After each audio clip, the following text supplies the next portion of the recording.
નમસ્કાર ગુજરાત। આજે જોશું આપણે 17 ફેબ્રુઆરી 2025નું મોસ્ટ ઇમ્પોર્ટન્ટ કરંટ અફેર। તે પહેલાં ખાસ કરીને ચેનલ ઉપર નવા હોય તો ચેનલને સબસ્ક્રાઈબ કરી લેવી, વિડીયો પસંદ આવે તો લાઈક કરવો અને તમારા મિત્રો સુધી શેર કરવાનું ભૂલવાનું નહીં। તો ચલીએ આજના ક્લાસની શરૂઆત કરીએ આપણે। તો રાષ્ટ્રપતિ મુર્મુએ આદિ મહોત્સવ 2025નું ઉદ્ઘાટન ક્યાં કર્યું છે? તો નવી દિલ્હી ખાતે આ મહોત્સવનું ઉદ્ઘાટન કર્યું છે। તો નવી દિલ્હીમાં 15 ફેબ્રુઆરી રાષ્ટ્રપતિ દ્રૌપદી મુર્મુએ રવિવારે આદિ મહોત્સવ 2025નું ઉદ્ઘાટન કરશે અને આ તહેવાર આદિવાસી સમુદાય માટે ટકાઉ આજીવિકાની તકો ઊભી કરશે। આ ઉત્સવનો ઉદ્દેશ્ય તો કે ભારતમાં જે આદિવાસી સમુદાયના જીવનની સંસ્કૃતિ, વારસો, આર્થિક સંભાવનાની ઉજવણી અને પ્રદર્શન કરવામાં આવશે। તો પેલા ઓલા જો આદિવાસીના જે હાટ મેળા લાગતા ને એ ટાઈપનો એક નવી દિલ્હીમાં ઉત્સવ ઉજવવાનો છે અને એને આદિ મહોત્સવ કીધો છે। આનું ઉદ્ઘાટન દ્રૌપદી મુર્મુ દ્વારા કરવામાં આવ્યું છે। ત્યારબાદ આ ઉત્સવ તો કે આદિવાસી સહકારી market development federation of India limited એટલે કે ટ્રાઇફેડના આજીવિક તકોને પ્રોત્સાહન આપવામાં આવશે। તો ટ્રાઇફેડ શું છે? તો કે આદિવાસી જેનું માર્કેટ આદિવાસી જે વગેરે બનાવે છે ને બધી પ્રોડક્ટ માટીના કે વગેરે વગેરેના એ બધી ટ્રાઇફેડમાં મુકાય છે અને બધી આખા ખરીદે છે એ ટાઈપનું હોય છે। જ્યારે આ મિશન હેઠળ એક મહત્ત્વપૂર્ણ પહેલ છે। તો ટ્રાઇફેડની વાત કરીએ તો આદિવાસી સહકારી માર્કેટિંગ ડેવલપમેન્ટ ફેડરેશન ઓફ ઇન્ડિયાનું ફૂલ ફોર્મ થાય છે, જેની રચના 1987માં કરવામાં આવી હતી। આનું હેડક્વાર્ટર નવી દિલ્હીમાં છે અને આદિજાતિ બાબતોના મંત્રી જોલ ઓરામ છે। તો ખાસ કરીને આ માહિતી યાદ રાખવી આદિવાસીને લગતું। ત્યારબાદ આવા થોડાક ઉત્સવ મહોત્સવ જોઈ લઈએ। તો ગંગા ઉત્સવ 2024 હરિદ્વારમાં યોજાયો હતો। નિમોલ સકોડા ફેસ્ટિવલ અને સંગાઈ ફેસ્ટિવલ મણિપુરમાં યોજ્યા હતા। રણ ઉત્સવ ગુજરાતમાં કચ્છના ઘોડો ખાતે। ક્યાદેન્ડ ડાન્સ ફેસ્ટિવલ સિક્કિમમાં। સંસ્કૃત ઉત્સવ 2024 યુપીમાં। નેશનલ કલ્ચરલ ફેસ્ટિવલ 2024 હૈદરાબાદે। જે ગ્રામીણ ભારત ઉત્સવ 2025 નવી દિલ્હીમાં અને આનું સૂત્ર હતું જો ગાંવ વધે તો દેશ વધે। મકરવિલ્લુ ઉત્સવ કેરળમાં। ફ્લેમિંગો ફેસ્ટિવલ આંધ્રપ્રદેશમાં અને ગાન નગાઈ ફેસ્ટિવલ મણિપુરમાં છે। તો કે ગેલિયાંગોંગ સમુદાય દ્વારા 5 દિવસીય ઉજવાતો એક મહોત્સવ છે। તો યાદ રાખવા એના સિવાયના બીજા ઉત્સવ મહોત્સવ પણ। ત્યારબાદ ICAR એ 2025-2026 માટે નવા પ્રમુખ અને ઉપપ્રમુખની પસંદગી કરી છે। તો પ્રમુખનું નામ જણાવો તો શરણજોત સિંહ પ્રમુખનું નામ છે। ઉપપ્રમુખ પણ આપણે જોશું। તો ICAR એટલે કે Indian of charter accountant of India એ 12 ફેબ્રુઆરીના રોજ તેમના 26મી જે કાઉન્સિલમાં 2025-26 માટે કાર્યકારી માટે તેના નવા પ્રમુખ અને ઉપપ્રમુખની પસંદગી કરી છે અને આના CA એટલે કે શરણજોત સિંહ નંદા એને CMD બનાવવામાં આવ્યા છે એટલે કે પ્રમુખ બનાવવામાં આવ્યા છે અને ઉપપ્રમુખ તો કે પ્રશાંત કુમાર ડીને બનાવવામાં આવ્યા છે। તો બંને નિયુક્તિ યાદ રાખવી, આ બહુ મહત્ત્વની છે। તો ઇન્ડિયન્સ એટલે કે institution of charter accountant of ઇન્ડિયાની વાત કરીએ જેની રચના 1949માં થઈ હતી। આનું હેડક્વાર્ટર નવી દિલ્હીમાં છે અને આ તો કે ભારતનું જે એકાઉન્ટન્ટની બધી ચાર્ટર એકાઉન્ટન્ટનું કાર્ય છે આ સંભાળે છે। તો યાદ રાખવી આ માહિતી પણ આના વિશે। ત્યારબાદની થોડીક નિયુક્તિ જોઈ લઈએ। તો કે સંજય મૂર્તિ નવા કેગ બન્યા હતા। તો કેગનું આર્ટિકલ કોમેન્ટ કરી દઉં। શમ્મી સિલ્વા SECના અધ્યક્ષ બન્યા હતા। રાષ્ટ્રીય માનવ અધિકાર પંચના અધ્યક્ષ રામ સુબ્રમણ્યમ બન્યા હતા। UN ઇન્ટરનેશનલ જસ્ટિસ કાઉન્સિલના પ્રમુખ મદન લોકુર બન્યા હતા। ફ્લેમોંગ યાંગ UNના 79માં સત્રના પ્રમુખ બન્યા હતા। જ્યારે ઇન્ડિયન સોલાર એલાયન્સ આગામી DG તો કે આશિષ ખન્ના જે માર્ચ 2025થી બનવાના છે અને વર્તમાન તો કે અજય માથુર છે। જ્યારે મહેસૂલી સચિવ અરુણીશ ચાવલા છે। નાણાં સચિવ તુહિકાત પાંડે છે। નેશનલ હલ્દી બોર્ડના પ્રથમ અધ્યક્ષ તો કે પિલ્લે ગંગા રેડ્ડી બન્યા હતા જેનું હેડક્વાર્ટર નિઝામાબાદ તેલંગાણામાં રાખ્યું છે। આ પ્રથમ વખત આવા બોર્ડની રચના થઈ તો યાદ રાખવું। અને ઇસરોના 11મા અધ્યક્ષ V નારાયણ બન્યા છે। પરમાણુ ઉર્જા યોગના અધ્યક્ષ તો કે અજીત કુમાર મોહનજી બન્યા છે। તો યાદ રાખવી આની સાથે આ નિયુક્તિ પણ। જ્યારે આપણા ઇસરોના તો આવી ગયા, બીજી એક સંસ્થાના પણ નવા અધ્યક્ષ બન્યા છે। કોના? RBIના। તો એ તમારે કોમેન્ટ કરવાનું છે। કઈ રાજ્ય સરકારે નોટિબંધન યોજના અને ઘાતક માસ્ટર પ્લાન લોન્ચ કર્યા છે? તો પશ્ચિમ બંગાળ, મમતા બેનર્જીએ આ લોન્ચ કરાવ્યું છે.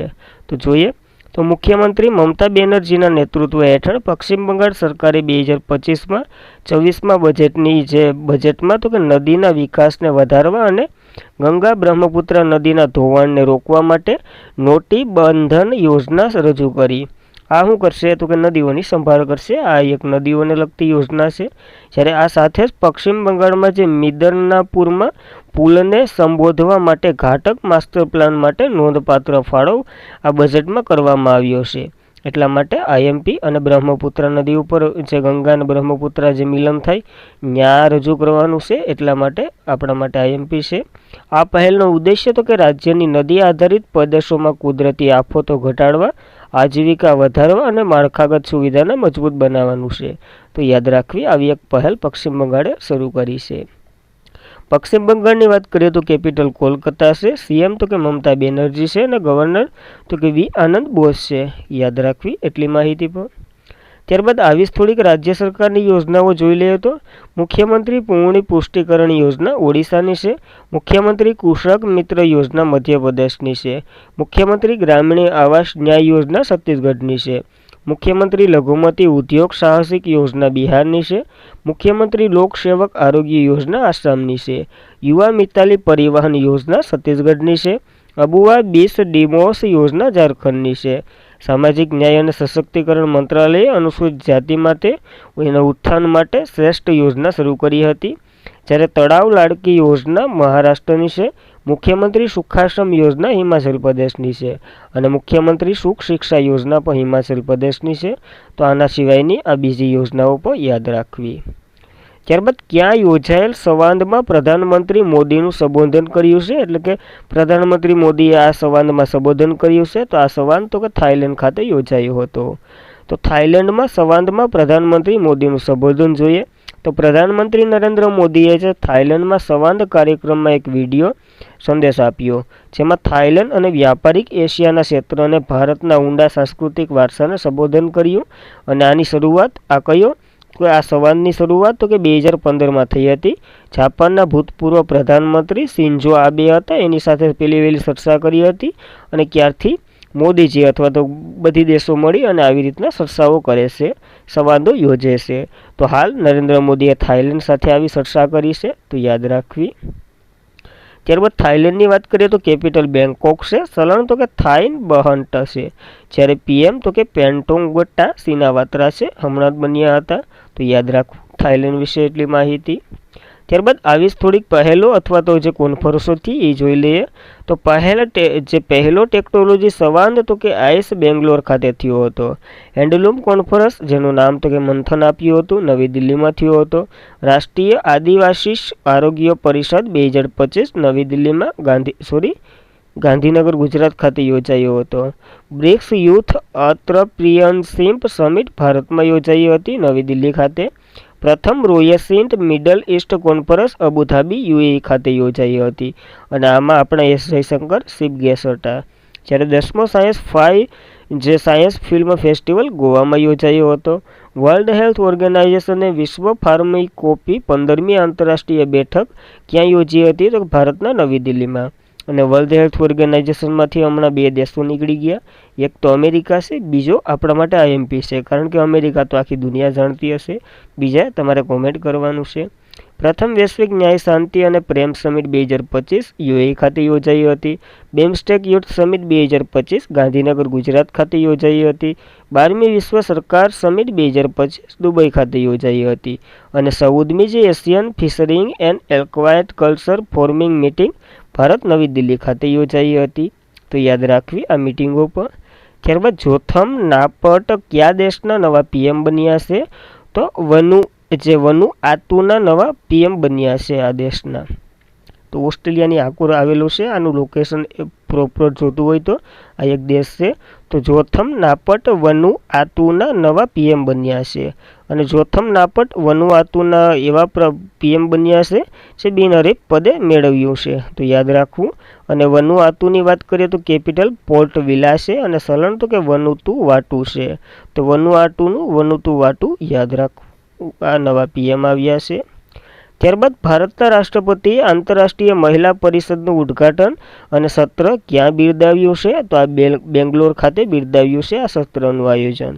તો ભારતના રાષ્ટ્રપતિએ આંતરરાષ્ટ્રીય મહિલા પરિષદ ઉદ્ઘાટન સત્ર બિરદાવ્યું, જે ભારતની રાષ્ટ્રપતિ શ્રીમતી દ્રૌપદી મુર્મુએ આજે એટલે કે 14 ફેબ્રુઆરી 2025 બેંગ્લોર ખાતે આર્ટ ઓફ લિવિંગ આંતરરાષ્ટ્રીય મહિલા સંમેલનનું ઉદ્ઘાટન કર્યું અને આ સત્રમાં હાજર રહ્યા હતા. ક્યાં? તો કે બેંગ્લોર ખાતે. આનો ઉદ્દેશ્ય તો કે મહિલાઓનું સશક્ત બનાવવું, ટેકનોલોજી, શિક્ષણ અને આબોહવા ક્રિયામાં માનનીય મૂલ્યનું જતન કરવાનું છે. શા માટે હમણાં યોજવું? કારણ કે એક મહિલાનો દિવસ પણ આવે છે. કયો? તો કે રાષ્ટ્રીય મહિલા દિવસ આપણે 13 ફેબ્રુઆરી ઉજવ્યો. એના જ માનમાં 14 ફેબ્રુઆરીએ આ રચના કરી દ્રૌપદી મુર્મુએ. જ્યારે આંતરરાષ્ટ્રીય મહિલા દિવસ 8 માર્ચે ઉજવવામાં આવે છે. તો આ બંને દિવસ મહિલાઓને લગતા છે. જ્યારે 13 ફેબ્રુઆરીએ રેડિયો દિવસ પણ હોય છે મહિલાઓ સાથે, તો એ પણ યાદ રાખવો. ત્યારબાદ કયા વ્યક્તિને વિશ્વનાથ આનંદ દ્વારા જે સ્પેશિયલ રેન્કિંગ્સ ગેમ્સ ચેલેન્જ એવોર્ડથી સન્માનિત કરવામાં આવ્યા છે? તો જય શાહને મળ્યો છે, અમિત શાહના જ સુપુત્રને. તો જય શાહને વિશ્વનાથ આનંદે સ્પેશિયલ રેન્કિંગ્સ ગેમ્સ ચેલેન્જ એવોર્ડથી સન્માનિત કર્યા.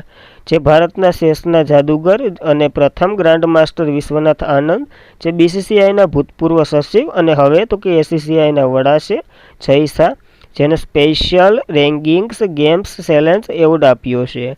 અને આ એવોર્ડ તો કે ભારતીય ક્રિકેટ અને રમતગમતમાં જે વૈશ્વિક સ્તરે યોગદાન આપવા બદલ જય શાહને મળ્યો છે. તો યાદ રાખવો આવો કંઈક એવોર્ડ. ત્યારબાદ તો કઈ કંપનીને ફોરવર્ડ ફાસ્ટ સ્ટેટેબલી એવોર્ડ 2025થી સન્માનિત કરવામાં આવી છે? તો આ એનટીપીસીને સન્માનિત કરવામાં આવી છે.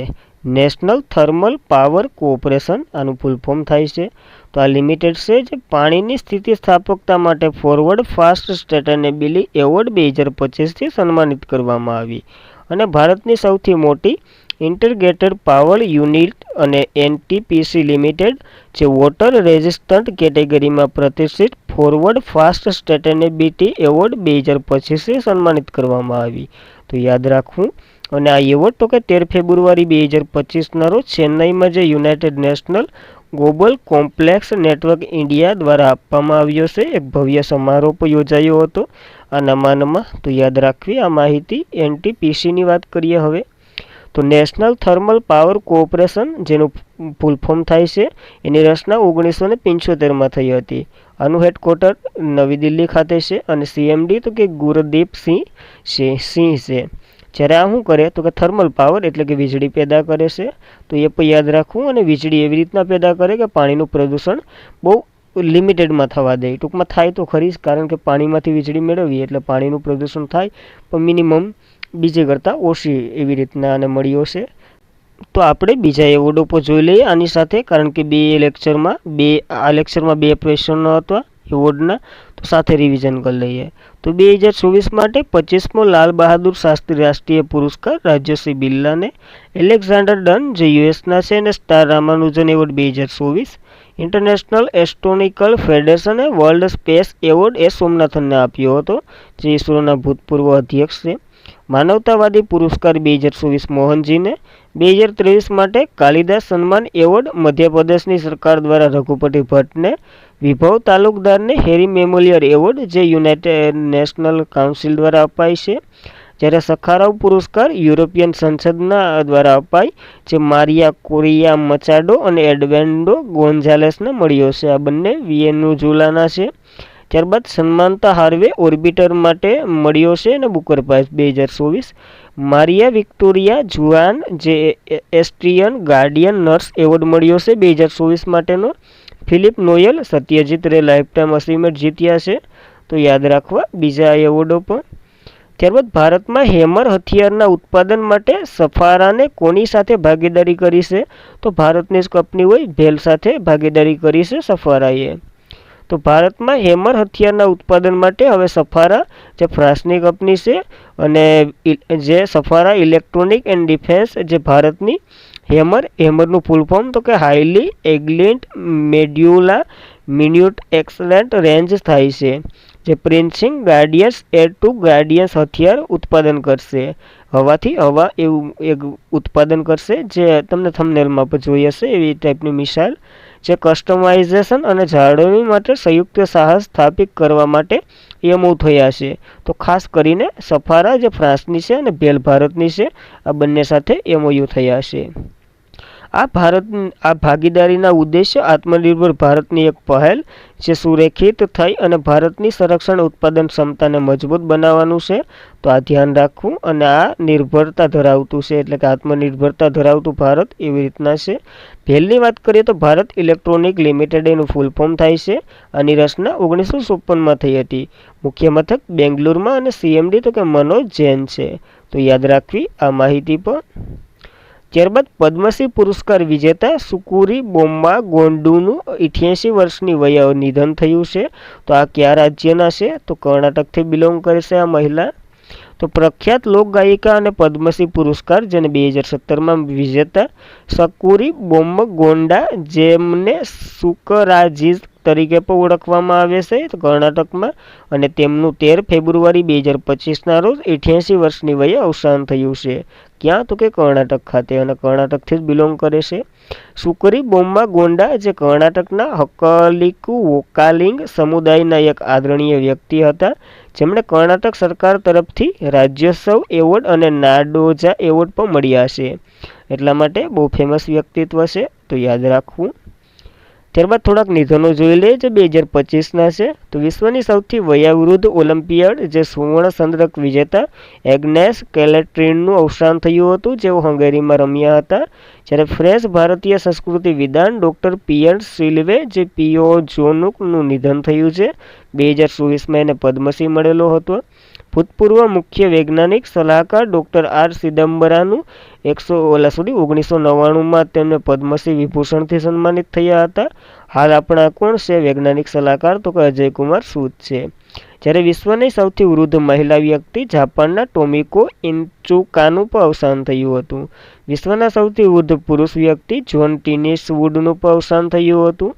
જ્યારે KS સેરિયન્ટ ડાયકોલોજી છે, જેને 1975માં ભારત તરફથી પ્રથમ સફળ કોરોનિક આર્ટિયર બાયપાસ સર્જરી કરી હતી એનું પણ, અને તેમને ભારતનું પ્રથમ હાર્ટ લંગ ટ્રાન્સફર જેને કર્યું હતું એના જ માનમાં તેને પદ્મશ્રી 1991માં મળી ચૂક્યો હતો.